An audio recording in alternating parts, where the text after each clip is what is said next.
Hello students, मेरा नाम है प्रशांत जैन और इस वीडियो में हम लोग केवीपीवाई एग्जामिनेशन को कैसे क्रैक किया जाए उसके बारे में डिटेल स्ट्रैटेजी डिस्कस करेंगे।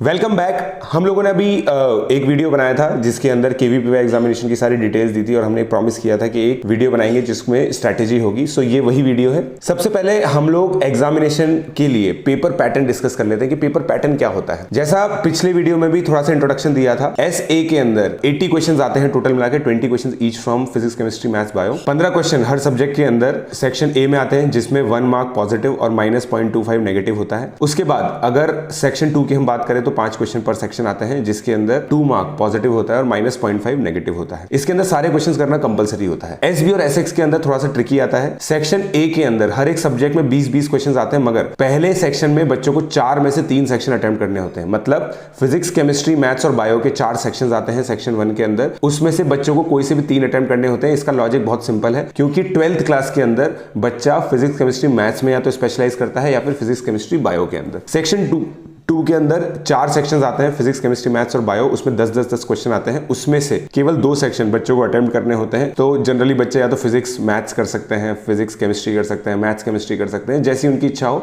और अगर मेडिकल के हैं तो बायो केमिस्ट्री कर सकते हैं, बायो फिजिक्स कर सकते हैं, अगेन जैसी उनकी इच्छा हो। पॉइंट ये है कि 12th क्लास के अंदर पेपर स्पेशलाइज्ड हो जाता है थोड़ा सा फिजिक्स, केमिस्ट्री, मैथ्स और फिजिक्स, केमिस्ट्री, बायो के हिसाब से। 11th क्लास के अंदर सारे क्वेश्चन कंपलसरी होते हैं। SB स्ट्रीम का जो पेपर होता है वो एग्जैक्टली एज SX आता है विद सेम पेपर पैटर्न। अब हम लोग पेपर स्ट्रैटेजी के बारे में बात कर लेते हैं। अब देखिए, 12th क्लास का जो पेपर होता है वो नवंबर में होता है 12th क्लास के बच्चों। तो अब जो भी बच्चा कोचिंग करता है, ज्यादातर इसमें कोचिंग के बच्चे ही सेलेक्ट होते हैं, जो मैंने पिछले कुछ सालों में रुझान देखा है। तो इसके अंदर होता क्या है कि 12th क्लास के नवंबर तक बच्चों का एक सिलेबस खत्म हो जाता है। सिलेबस क्यों खत्म हो जाता है आजकल? तो क्योंकि जेईई मेन का जो अटेम्प्ट है वो जनवरी में भी होने लग गया है। तो जनवरी के हिसाब से कोचिंग्स अक्टूबर में ही सिलेबस कंप्लीट करा देते हैं। तो जब वो सिलेबस कंप्लीट हो जाता है तो इतनी अलग से कोई प्रिपरेशन की जरूरत नहीं पड़ती है। मगर जो 11th क्लास का SA स्ट्रीम होता है वो बहुत ही ज्यादा इंपॉर्टेंट होता है। अब SA स्ट्रीम के अंदर भी मैंने पैटर्न देखा है, जो बच्चे जूनियर साइंस की प्रिपरेशन करते हैं उनका केवीपीवाई में सिलेक्शन बहुत ज्यादा इजी होता है, क्योंकि junior science exam, national junior science olympiad, उसके अंदर भी बहुत सिंपल यही चीज होती है कि फिजिक्स, केमिस्ट्री, मैथ्स, बायो आती है, 20-20 क्वेश्चन आते हैं। तो पैटर्न समवट सिमिलर है, डिफिकल्टी लेवल सिमिलर है। इनफैक्ट कुछ जगह NSCJS का पेपर ज्यादा डिफिकल्ट आता है, तो बच्चों को जनरली आदत हो जाती है। हैविंग सेड दैट, फ्रेश बच्चे भी बहुत सारे इसमें सेलेक्ट होते हैं। तो उसके लिए हम लोग स्ट्रैटेजी डिस्कस कर लेते हैं। सबसे पहले मैं आपको ये बता देता हूं कि आउट ऑफ 80 क्वेश्चंस जो पिछले देखा था, जो 100 मार्क्स के आते हैं, तकरीबन 45 मार्क्स का पेपर रिलेटिवली इजी माना जाता है। अब देखिए, कट ऑफ मैंने पिछले वीडियो में बताई थी कि 54 थी 2018 की, उसमें से 45 क्वेश्चंस इजी, रिलेटिवली इजी थे। तो इसका मतलब अगर हम क्वेश्चंस को बहुत अच्छे से चूज करें और बहुत अच्छे से अटेम्प्ट करें तो बहुत अच्छा रिजल्ट हम लोगों को इसमें मिल सकता है। कोई सा भी क्वेश्चन आपको ऐसा नहीं होना चाहिए जो आपने देखा ही ना हो, खासकर सेक्शन 2 के अंदर। सेक्शन 2 के अंदर मैंने देखा है कि कुछ क्वेश्चन बहुत इजी आ जाते हैं। सेक्शन 2 जनरली ऐसा सेक्शन है जिसमें 2 मार्क करेक्ट होने पे मिलते हैं, -0.5 नेगेटिव पे मिलते हैं। बट सेक्शन 2 के अंदर कभी कभी ऐसे क्वेश्चन आ जाते हैं जो सेक्शन 1 से भी सिंपल होते हैं। तो ऐसे क्वेश्चन को सिलेक्ट करके हमें सही करना है। अब अगर मैं मटीरियल की बात करूं कि भाई क्या मटीरियल हम लोग पढ़ सकते हैं, कुछ स्टैंडर्ड बुक्स आती है मार्केट के अंदर, मगर जो सबसे स्टैंडर्डाइज्ड मटीरियल होता है वो किसी कोचिंग का होता है, क्योंकि उन्होंने बहुत रिसर्च करके मटीरियल बनाया हुआ होता है। उसके अंदर आपको फिजिक्स, केमिस्ट्री, मैथ्स और बायो, SA स्ट्रीम की मैं बात कर रहा हूं, फिजिक्स, केमिस्ट्री, मैथ्स और बायो का एक अलग से मॉड्यूल मिल जाएगा और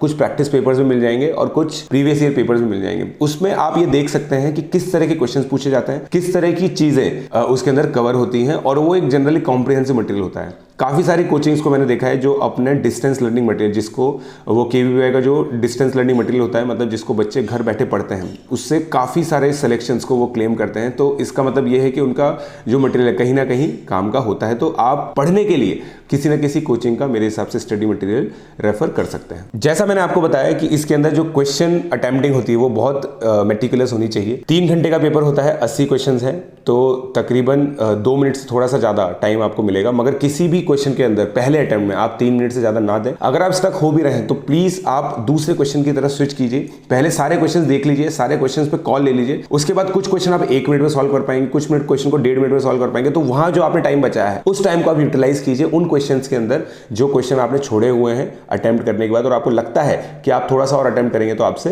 हो जाएगा। एटलीस्ट 5 मॉक पेपर्स आप प्लीज सॉल्व कीजिए। मैं आपको ये बता देता हूँ केवीपीवाई एग्जामिनेशन अब एक ऑनलाइन एग्जामिनेशन है, कंप्यूटर बेस्ड एग्जामिनेशन है। इसका मतलब ये है कि आपको एक ऑनलाइन एग्जाम की एक्सपीरियंस होनी चाहिए, क्योंकि 11th क्लास के अंदर खासकर बच्चों को ऑनलाइन एग्जाम का एक्सपीरियंस नहीं होता है। 10th क्लास तक एनटीएससी बच्चे देते हैं जो कि ऑफलाइन एग्जाम है, आईजेएसओ भी एक ऑफलाइन एग्जामिनेशन है, उसके अलावा जो प्राइवेट ओलंपियाड्स होते हैं वो भी ऑफलाइन एग्जामिनेशन होते हैं। तो कुछ मॉक पेपर जरूर आप कीजिए जिसके अंदर कोशिश कीजिए कि आप ऑनलाइन फॉर्मेट में एग्जाम अपीयर कर सके। प्रीवियस ईयर के जो पेपर्स हैं वो वेबसाइट पर अवेलेबल है आईआईएससी की, तो वहां से आप पेपर उठा के आप देख सकते हैं किस तरह के क्वेश्चन आते हैं। क्वेश्चन का पैटर्न बहुत ज्यादा सिमिलर होता है पिछले सालों के पैटर्न से, तो उससे आपको अंदाजा लग जाएगा किस तरह के क्वेश्चंस आते हैं। अब बेस्ड ऑन जो एक्सपीरियंस है हम लोगों का, जो हमारी टीम का एक्सपीरियंस है और जो हम लोगों ने पिछले कुछ सालों के पेपर को एनालाइज किया है, तो कुछ इंपॉर्टेंट टॉपिक्स हम लोगों ने आपके लिए लिस्ट डाउन किए हैं हर एक सब्जेक्ट के अंदर, फिजिक्स, केमिस्ट्री, मैथ्स और बायो के अंदर। ये जो सारे टॉपिक्स हैं आप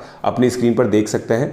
अगर 11th क्लास के मैं बच्चे की बात करूं तो अगर उसके मान लीजिए जैसे इलेक्ट्रिसिटी आता भी है, 12th क्लास का इलेक्ट्रिसिटी माना जाता है जनरली, तो वो ऐसे लेवल का आता है जो 10th के अंदर भी कवर होता है या फिर उससे थोड़ा सा ज्यादा आता है। तो वो उसका जो स्कोप है उसके लिए आपको पूरी 12th पढ़ने की जरूरत नहीं है। 11th क्लास की मैं बात करूं तो आप अगर किसी कोचिंग का मटेरियल देखते हैं तो आपको उसके अंदर थोड़ा सा रिड्यूस मटेरियल मिल जाएगा, तो आप प्लीज उसको फॉलो कीजिए, क्योंकि ये जनरली एक मिसकंसेप्शन होता है बच्चों के अंदर कि भाई 11th और 12th का पूरा सिलेबस कवर करना पड़ता है केवीपीवाई ऐसे के अंदर भी, जबकि बहुत सारे टॉपिक ऐसे होते हैं जो 10th पे डिपेंडेंसी होती है जिनकी, क्योंकि जो सिलेबस भी डिक्लेयर किया हुआ है केवीपीवाई अथॉरिटीज ने, तो उसमें यह है कि 12th क्लास के अंदर 11th 12th का दोनों का आएगा, मगर जो 11th क्लास है उसमें 10th और 11th का आएगा। तो फिजिक्स के अंदर जैसे इलेक्ट्रिसिटी की मैं बात करूं तो वो 10th का टॉपिक है, ना कि 11th ना कि 12th का। तो 10th के हिसाब से आप उसको प्रिपेयर कर सकते हैं और थोड़ा सा उसमें हाई लेवल जा सकते हैं, और क्वेश्चंस प्रैक्टिस सबसे ज्यादा इंपॉर्टेंट है। तो ये कुछ टॉपिक लिस्ट है, प्लीज आप इसको वीडियो को पॉज करके इन टॉपिक लिस्ट को पढ़ लीजिए। अब ये कुछ कट ऑफ्स हैं जो पिछले सालों की है। तो जैसा मैंने आपको पिछले वीडियो में ही बताया था 75% एप्टीट्यूड टेस्ट और 25% इंटरव्यू टेस्ट होता है। ये जो स्ट्रैटेजी वीडियो है ये एक एप्टीट्यूड टेस्ट का स्ट्रैटेजी वीडियो है। इंटरव्यू राउंड का जो स्ट्रैटेजी वीडियो है वो मैं बाद में बनाऊंगा। तो ये जो कट ऑफ्स है ये टोटल कट ऑफ है। जैसे 2018 में जनरल की कट ऑफ 54 थी, ST/SC की अलग कट ऑफ होती है, PWD की अलग कट ऑफ होती है। पिछले 3 सालों की कट ऑफ मैंने आपके लिए लिखी है, ताकि आप जब भी मॉक टेस्ट दें, कुछ भी प्रिपरेशन करें, तो आपको अंदाजा हो कि आपको कितना स्कोर टारगेट करना है। सो कुछ इंपॉर्टेंट लिंक्स अब यहाँ पे आपको स्क्रीन पे दिख रहे हैं, तो ये इस इंपॉर्टेंट लिंक्स पे जाके आप इसकी स्ट्रैटेजी देख सकते हैं और प्रीवियस ईयर पेपर्स भी सॉल्व कर सकते हैं। आई होप आपको ये वीडियो पसंद आया होगा। प्लीज इसको अपने फ्रेंड्स के साथ शेयर कीजिए जो केवीपीवाई एग्जामिनेशन देना चाहते हैं। Thank you.